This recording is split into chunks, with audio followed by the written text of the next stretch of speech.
Hey guys, how's everybody? We're at the end of the first quarter of the year, and I hope it's been a wonderful one for you and you're halfway off to your goals. I must apologize for such a long absence, but I'm just swamped with work, as well as some personal matters that I needed to take care of. But really, I think subconsciously, I've been delaying because we're at Series 8, and as you may know, this was the end of the line for the McFarlane Dragon series, so I've been procrastinating a little bit. Well, there's nothing for it now, so here we are. Series 8, I would say, is a mix of the traditional dragon and what I call the weird and the wonderful. And we'll start with the latter. Now, here is the Series 8 Water Dragon, and it's evident even from the start that it's nothing like a usual dragon. So, let's look at him more closely. So here are the two parts that come with this figure, the dragon itself and the base. Now, the base is pretty simple, and the paint job really is nothing to write home about, which is unfortunate because there are some unusual features that I like about this base. Firstly, it's transparent. It's translucent, and giving it a very watery feel. And secondly, it's got these ripples and drip splashes corresponding to where the dragon's feet will be. And I thought that's quite a nice thing to have. But other than that, really, that's all there is to say about the base. Now, what about the dragon? So the first impression I have is one of extreme thinness and lankiness. We can see here the very spindly limbs here. And such as the stilt-like legs. And with this articulation, it really reminds me of one of those wading birds, birds with a wading lifestyle, such as storks, cranes, and flamingos. And this is supported really by the base, which clearly is meant to represent a shallow body of water. Now, its fingers are also very elongate. Here. See here, tipped with these barb-like claws, while the toes have a rather unusual articulation. It's almost like an alien kind of foot. But there's something that looks familiar somehow about these toes. Can you guess what it is? Well, you may have seen similar looking toes on certain frogs. And I think that's nice because, again, it's one of the things I love about McFarlane dragons. They borrow from real-life creatures quite a bit. Now, the second impression I have is one of angularity. Now, you see this not just, of course, in the very obvious angles of the limb joints and the limb postures, but also here in the chest and the underbelly scales. See the angularity there? Here. And then likewise here in the tail as well. There's hardly a curved line here, which is surprising given the more naturalistic contours I'd expect to see in an aquatic creature. Now, suggestions of webbing throughout speak to its aquatic nature. Firstly, between the fingers, here and here, and surprisingly though, not so much in the feet, which perhaps again lends credence to the idea that this is a wading animal and not so much a deep swimming one. Even the wings are modified and more reminiscent of what you'd see in some flying lizards that don't have true wings. On the subject of skin flaps, one feature that's really grown on me is this area here. In the trap region here.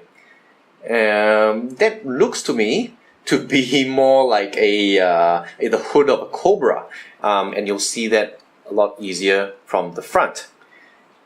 And in fact, given the humanoid nature of this dragon, it reminds me of that old Masters of the Universe villain Cobra Khan. Now, that's an interesting connection.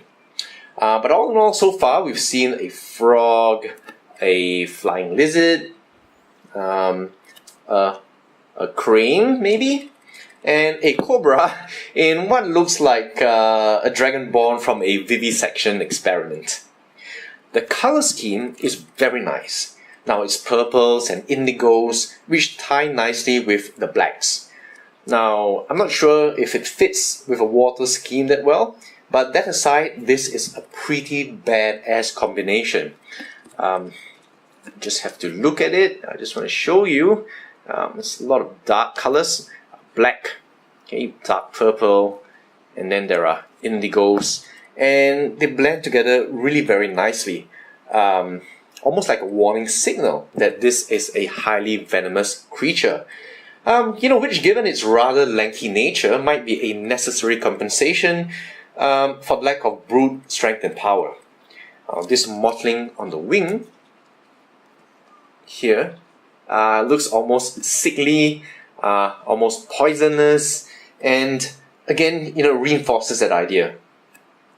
Like the way some of these colors blend together, again with the blues, they just seem to create a very nice blend here from the black to the purple and then to the underbelly. And also look here, I just love the way this somehow manages to blend together. Such a nice color scheme. And finally, I want to say that these tiny red eyes gleaming out of the blackness of the face really gives a very sinister appearance to this dragon. I might note also that the face certainly has some dragon-like characteristics, but in many more ways reminds me of the head of a snake. Finally, it's really nice that I'm not sure how well this comes out in the camera, but the back's actually very shiny. Looks like kind of sheen has been applied to it to give it a very glistening look. Now, either with water or with perhaps maybe a bit more sinister, perhaps the dragon's exuding some kind of venom, I don't know. But it's really a nice surprise. It's something that you can appreciate really only when you have it in hand. Now, detail-wise, you have the trademark McFarlane quality, which elevates this rather quirky dragon to one that definitely merits a second glance. Now, first, there is the usual scale variation, and even amongst the scales, you see little surprising structures like this vein-like structure here, which you wouldn't easily appreciate looking from afar. And then even in the darkness of the color scheme here, you can actually make out variations in scale, size, and shape. And it's really one of those rewarding surprises that you get when you actually have one. You've also got a variety of structure, such as the Underbelly Skills. Now, these ones here aren't the usual kind of normal ridges you'd expect, but you see here almost a skeletal kind of structure. Like a supporting framework, almost like bony struts. Here, the chest, here, gets even down to the throat, and down the belly. Again, really, a lot of McFarlane dragons have these little idiosyncratic details that just set them apart from other dragons, even in the same line. And that's something that I really appreciate about the McFarlane series. In fact, this framework is also echoed here in the wing. You see that a bit more clearly from this angle. Here. And which really gives rise to speculation about what these wings could be adapted for, since they're obviously useless for flying. Again, you have also these dorsal spines here. Here with a kind of sail in between, which might be a display structure like a cobra hood, or an intimidation factor or feature designed to make it appear bigger and more dangerous. Finally, of course, you can't ignore this little human figure. Now, at this scale, to be honest, you don't really expect much detail, but it's got a fair bit. Like the show you like a design on this shield. Oops, I just broke this in front of camera for you guys. Okay, well, that's broken. Okay, you've got details like this shield, the overlapping plates of armor, and even the long hair. So he's obviously tried to spear this dragon, prompting a "get off" kind of gesture. And frankly, I don't have much hopes for his future. He's gonna go right in there eventually. So I'm gonna put the dragon together and I'm gonna try to salvage this. So here's the dragon put together, and even though there's a simplistic feel to it, it's a nice little diorama.